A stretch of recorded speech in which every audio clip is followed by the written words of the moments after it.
महामन्त्रस्य ऋषिः अनुष्टुप् छन्दः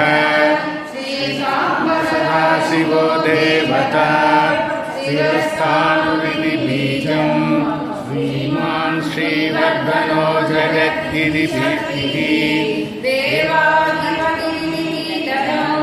श्रीसाम्ब सदाशिव प्रसाद सिद्ध्यर्थे जपेर्यो वः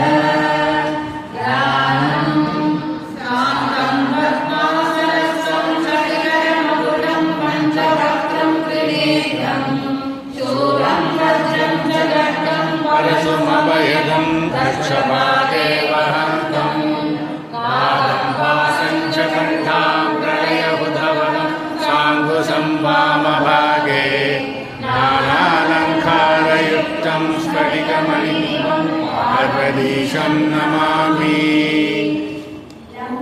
ॐ स्थिरस्थाणुप्रबुद्धिमप्रवरो वरदो वरः सर्वात्मा सर्वभूयात् सर्वसर्वतो भवः। जय श्री